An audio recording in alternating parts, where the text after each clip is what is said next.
जय हिंद दोस्तों, कैसे हैं आप सब। आशा करते हैं आप सब स्वस्थ होंगे, मस्त होंगे और अपनी पढ़ाई में व्यस्त होंगे। चलिए स्टार्ट करते हैं आज का सेशन। आज आपके लिए जीके के मोस्ट इंपॉर्टेंट क्वेश्चन लेके आए हैं, जो उत्तर प्रदेश पुलिस 2026 और एसएससी जीडी और आपका रेलवे, इन सब के लिए मोस्ट इंपॉर्टेंट होने वाले हैं। चलिए शुरू करते हैं आज का सेशन। आज का देखते हैं पहला क्वेश्चन कौन सा है। पहला क्वेश्चन आपका है, प्लासी का युद्ध किस वर्ष हुआ था। ऑप्शन ए आपका हो जाएगा 1757, ऑप्शन बी आपका हो जाएगा 1764, ऑप्शन सी आपका हो जाएगा 1857, ऑप्शन डी आपका हो जाएगा 1765। अगर किसी भी बच्चे को इस क्वेश्चन का आंसर आ रहा हो तो अपना आंसर कमेंट करें। प्लासी का युद्ध किस वर्ष लड़ा गया। बात करेंगे प्लासी का युद्ध की। प्लासी का युद्ध किस वर्ष लड़ा गया, तो प्लासी का युद्ध लड़ा गया 1757 में। Option A is a right answer. Option A is a right answer. Plassey का युद्ध हुआ था 1757। किसके किसके बीच में हुआ था, तो ये हुआ था सिराजुद्दौला, जो बंगाल के नवाब थे। सिराजुद्दौला सिराजुद्दौला सिराजुद्दौला बंगाल के नवाब सिराजुद्दौला और Sirajuddaulah versus Robert Clive. Sirajuddaulah versus Robert Clive Sirajuddaulah versus Robert Clive के बीच में हुआ था प्लासी का युद्ध। प्लासी की बात करेंगे तो प्लासी का मैदान कहाँ स्थित है, तो प्लासी का मैदान आपका स्थित है पश्चिम बंगाल। प्लासी का मैदान कहाँ स्थित है, तो प्लासी का मैदान आपका स्थित है पश्चिम बंगाल। प्लासी का मैदान पश्चिम बंगाल में स्थित है। आगे बात करेंगे 1764 की, तो 1764 में हुआ था बक्सर का युद्ध। 1764 में हुआ था बक्सर का युद्ध। बक्सर का युद्ध। बक्सर आपका कहाँ पड़ता है, तो बक्सर आपका पड़ता है बिहार में। बक्सर और बस्तर दोनों अलग अलग स्थान है। बस्तर पड़ता है आपका छत्तीसगढ़ में और बक्सर पड़ता है आपका बिहार में। 1857 की बात कर लें अगर, तो 1857 में हुआ था सिपाहियों का विद्रोह। 1857 में हुआ था सिपाहियों का विद्रोह। सिपाहियों का विद्रोह सिपाहियों का विद्रोह। अगर बात कर लें सिपाहियों का विद्रोह, ये कहाँ से शुरू हुआ था, सिपाहियों का विद्रोह यानी 1857 की क्रांति। सिपाहियों का विद्रोह कहाँ से शुरू हुआ था, तो ये मेरठ से शुरू हुआ था। आगे बात करते हैं 1765 में, तो 1765 में हुई थी इलाहाबाद की संधि। इलाहाबाद की संधि इलाहाबाद की संधि कब हुई थी, तो 1765 में हुई थी। 1765 में हुई थी। अगला क्वेश्चन देखते हैं। नेक्स्ट क्वेश्चन आपका है, लोकसभा सदस्य बनने के लिए न्यूनतम आयु क्या होनी चाहिए। ऑप्शन ए आपका हो जाएगा 18 वर्ष, ऑप्शन बी आपका हो जाएगा 25 वर्ष, ऑप्शन सी आपका हो जाएगा 30 वर्ष, ऑप्शन डी आपका हो जाएगा 35 वर्ष। यानी लोकसभा का सदस्य बनने के लिए मिनिमम कितनी एज होनी चाहिए। अगर आपको पता है तो अपना आंसर कमेंट में जरूर बताएं। लोकसभा का सदस्य बनने के लिए भाई कितनी एज होनी चाहिए, तो राइट आंसर होगा आपका answer B. Answer B is a right answer. Lok Sabha का सदस्य बनने के लिए न्यूनतम आयु होनी चाहिए 25 वर्ष। लोकसभा का सदस्य बनने के लिए 25 वर्ष। मतदान करने के लिए न्यूनतम एज कितनी होनी चाहिए, 18 वर्ष। लोकसभा का सदस्य बनने के लिए लोकसभा का सदस्य बनने के लिए कितनी एज होनी चाहिए, 25 वर्ष। राज्यसभा का सदस्य बनने के लिए राज्यसभा का सदस्य बनने के लिए कितनी एज होनी चाहिए, तो राज्यसभा का सदस्य बनने के लिए कितनी एज होनी चाहिए, राज्यसभा का सदस्य बनने के लिए 30 वर्ष एज होनी चाहिए। और राष्ट्रपति बनने के लिए कितनी एज होनी चाहिए, 35 वर्ष राष्ट्रपति। और उपराष्ट्रपति बनने के लिए 35 वर्ष। उपराष्ट्रपति बनने के लिए कितनी होनी चाहिए, 35 वर्ष। और राज्यपाल बनने के लिए कितनी होनी चाहिए, तो 35 वर्ष।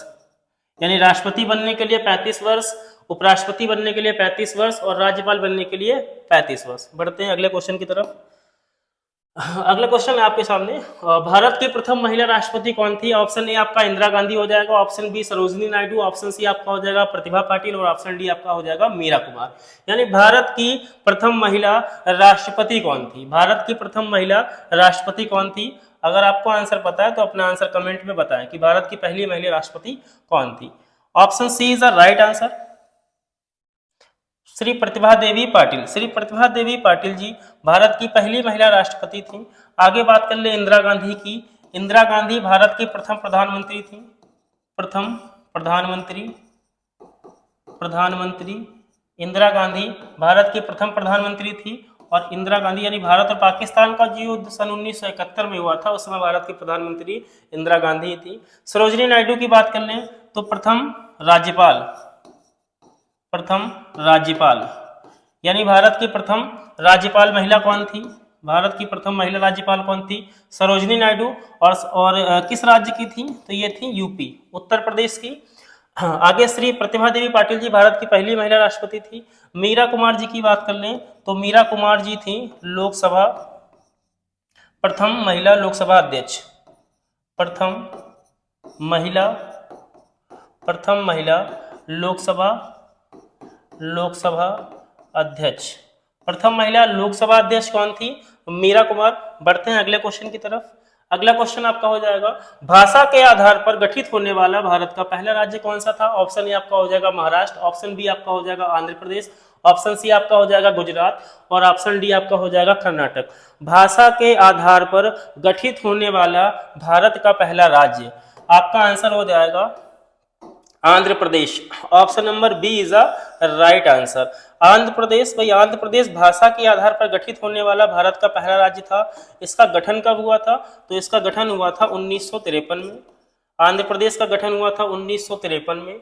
आगे महाराष्ट्र की बात कर लें तो महाराष्ट्र एक तटीय राज्य है। महाराष्ट्र एक तटीय राज्य है। और गुजरात की बात कर लें तो सबसे लंबी तटीय सीमा बनाता है गुजरात। सबसे लंबी तटीय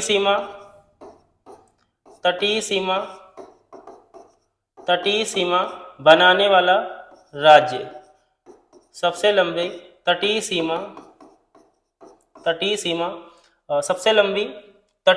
बनाने वाला राज्य, ये आपका कौन सा हो जाएगा? गुजरात हो जाएगा। और दूसरा यानी सेकंड आपका दूसरा सबसे लंबी तटीय सीमा बनाने वाला राज्य कौन सा हो जाएगा? आंध्र प्रदेश। ये आपका सेकंड नंबर पे आता है। यानी भारत का वह ऐसा कौन सा राज्य जो सबसे लंबी तटीय सीमा बनाता है? वो आपका हो जाएगा गुजरात। और दूसरा सबसे बड़ा भारत का राज्य कौन सा है जो तटीय सीमा बनाता है? तो आपका हो जाएगा आंध्र प्रदेश। कर्नाटक की बात कर लें तो कर्नाटक राज्य भी तटीय सीमा बनाता है। कर्नाटक राज्य भी तटीय सीमा बनाता है। कर्नाटक राज्य भी तटीय सीमा बनाता है। बढ़ते हैं अगले क्वेश्चन की तरफ। अगला क्वेश्चन आपका हो जाएगा, सिख धर्म के संस्थापक कौन थे? ऑप्शन ए आपका हो जाएगा गुरु गोविंद सिंह, ऑप्शन बी आपका हो जाएगा गुरु नानक देव, ऑप्शन सी आपका हो जाएगा गुरु अर्जुन देव, ऑप्शन डी आपका हो जाएगा गुरु तेग बहादुर। सिख धर्म के, सिख संप्रदाय के संस्थापक कौन थे? जल्दी से आंसर कमेंट में बताएं। सिख धर्म के संस्थापक कौन थे? राइट ऑप्शन हो जाएगा option A is a right option. Sikh धर्म के संस्थापक थे कौन? गुरु गोविंद सिंह। गुरु गोविंद सिंह सिख धर्म के संस्थापक थे। सॉरी, गुरु नानक देव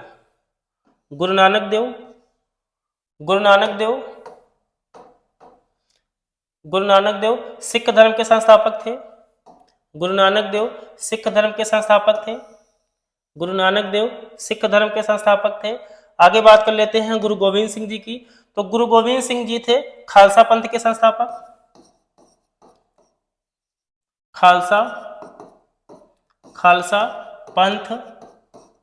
पंथ के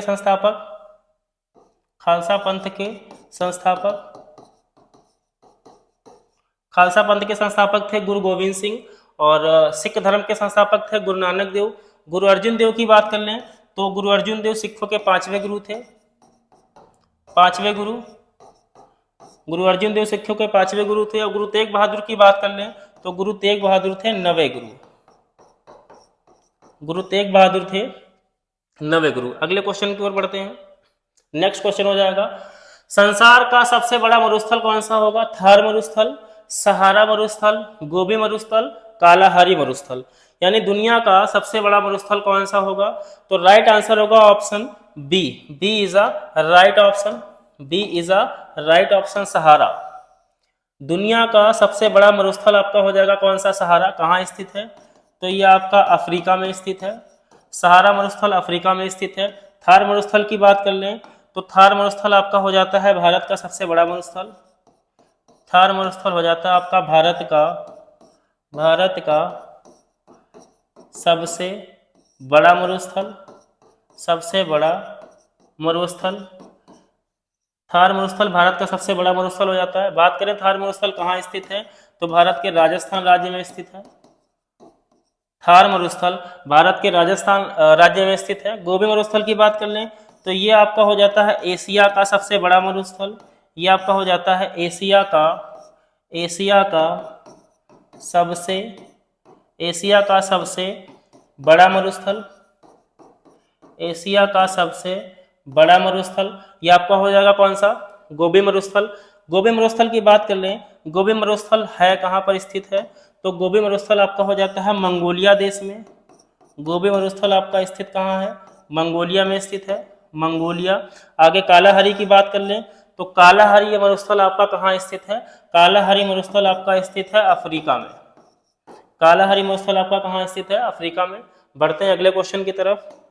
नेक्स्ट क्वेश्चन आपका हो जाएगा जलियांवाला बाग हत्याकांड कब हुआ था। ऑप्शन ए आपका 1915, ऑप्शन बी आपका हो जाएगा 1919, ऑप्शन सी आपका हो जाएगा 1925 और ऑप्शन डी आपका हो जाएगा 1931। जलियांवाला बाग हत्याकांड कब हुआ था, राइट ऑप्शन होगा ऑप्शन बी 1919। 1919 को हुआ था जलियांवाला बाग हत्याकांड। 13 अप्रैल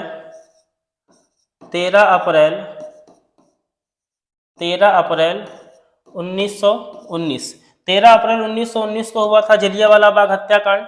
बात कर लें जलियांवाला बाग हत्याकांड कहाँ हुआ था, तो अमृतसर में हुआ था। जलियांवाला बाग हत्याकांड अमृतसर,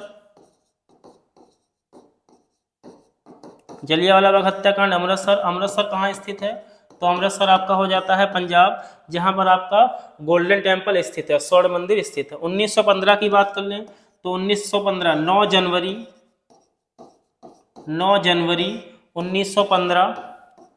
जनवरी 1915 को गांधी जी अफ्रीका से वापस आए थे। गांधी जी अफ्रीका से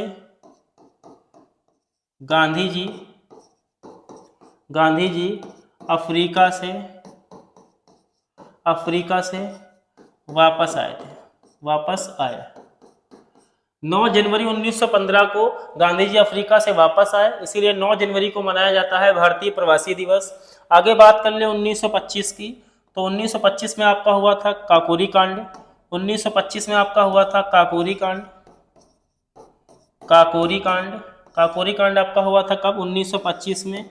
और अगर बात करें इसके नायक कौन थे, तो इसके नायक थे राम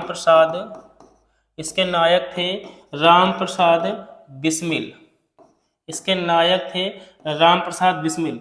अगर आपको सेशन अच्छा लग रहा है तो सेशन को लाइक करें, शेयर करें एंड सब्सक्राइब करें। आगे बात करेंगे 1931 को हुआ था गांधी इरविन समझौता। गांधी इरविन समझौता कब हुआ था, तो वो 1931 में हुआ था। बढ़ते हैं अगले क्वेश्चन की तरफ। नेक्स्ट क्वेश्चन आपका हो जाएगा प्रथम विश्व युद्ध कब शुरू हुआ था। ऑप्शन ए आपका हो जाएगा 1912, ऑप्शन बी आपका हो जाएगा 1914, ऑप्शन सी आपका हो जाएगा 1918 और ऑप्शन डी आपका हो जाएगा 1939। प्रथम विश्व युद्ध की शुरुआत कब हुई, प्रथम विश्व युद्ध की शुरुआत हुई थी 1914 में। प्रथम विश्व युद्ध की शुरुआत हुई 1914 में। और प्रथम विश्व युद्ध समाप्त कब हुआ था, यानी कि प्रथम विश्व युद्ध कब से कब तक चला, तो ये चला आपका 1914 से 1918 प्रथम विश्व युद्ध। 1912 की बात कर लें तो 1912 में टाइटैनिक जहाज आपका क्षतिग्रस्त हो गया था। टाइटैनिक जहाज डूब गया था कब, तो 1912 में। आगे बात कर लें 1918 में। 1918 में आपका हुआ था खेड़ा आंदोलन।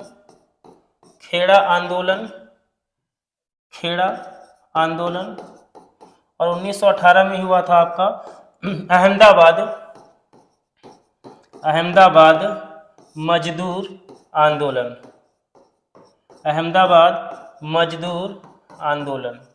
ये भी आपका कब हुआ था, 1918 में हुआ था। आगे बात कर ले 1939 में क्या हुआ था, तो 1939 में हुआ था फॉरवर्ड ब्लॉक की स्थापना। फॉरवर्ड ब्लॉक की स्थापना 1939 में हुई थी। किसने की थी, तो सुभाष चंद्र बोस। संस्थापक कौन थे, संस्थापक थे सुभाष चंद्र बोस। फॉरवर्ड ब्लॉक की स्थापना सुभाष चंद्र बोस ने 1939 में की थी। अगले क्वेश्चन की ओर चलते हैं। नेक्स्ट क्वेश्चन आपका हो जाएगा गेटवे ऑफ इंडिया कहाँ स्थित है? ऑप्शन ए आपका दिल्ली हो जाएगा, ऑप्शन बी आपका मुंबई हो जाएगा, ऑप्शन सी आपका कोलकाता हो जाएगा, ऑप्शन डी आपका चेन्नई होगा। Gateway of India, gateway of India आपका स्थित है कहाँ पर? मुंबई में। गेटवे ऑफ इंडिया आपका कहाँ पर स्थित है? मुंबई में। बात कर लें, इसे कहा जाता है भारत का प्रवेश द्वार। गेटवे ऑफ इंडिया को कहा जाता है भारत का प्रवेश द्वार। भारत का प्रवेश द्वार किसे कहा जाता है? गेटवे ऑफ इंडिया को कहा जाता है। आगे बात कर लें दिल्ली, दिल्ली में आपका स्थित हो जाता है क्या? इंडिया गेट, दिल्ली में स्थित है इंडिया गेट। और कोलकाता की बात कर ले तो यहाँ पर स्थित है आपका डायमंड हार्बर, डायमंड हार्बर। और यहीं पर आपका क्या स्थित है? हिल्ती मीनारे, हिल्ती मीनारे। हिल्ती मीनारे भी कहाँ पर स्थित हैं? तो आपकी कोलकाता में ही स्थित है। चेन्नई की बात कर लें तो चेन्नई किसकी राजधानी है? तमिलनाडु की राजधानी। चेन्नई का पुराना नाम क्या होगा? तो चेन्नई का पुराना नाम होगा मद्रास। अगले क्वेश्चन की ओर बढ़ते हैं। नेक्स्ट क्वेश्चन है कथकली किस राज्य का कथकली किस राज्य का प्रसिद्ध लोक नृत्य है? ऑप्शन ए आपका हो जाएगा तमिलनाडु, ऑप्शन बी आपका हो जाएगा कर्नाटक, ऑप्शन सी आपका हो जाएगा केरल, ऑप्शन डी आपका हो जाएगा आंध्र प्रदेश। ये आपका होमवर्क हो जाएगा HW। अगर किसी बच्चे को आ रहा है तो अपना आंसर कमेंट करें, किसी बच्चे को आ रहा है तो अपना आंसर कमेंट करें, किसी बच्चे को आंसर आ रहा है तो आंसर कमेंट करें। ये आपका हो गया होमवर्क, इस क्वेश्चन का आंसर आपको देना है। आज का सेशन यही समाप्त होता है, मिलते हैं अगले सेशन में। जय हिंद।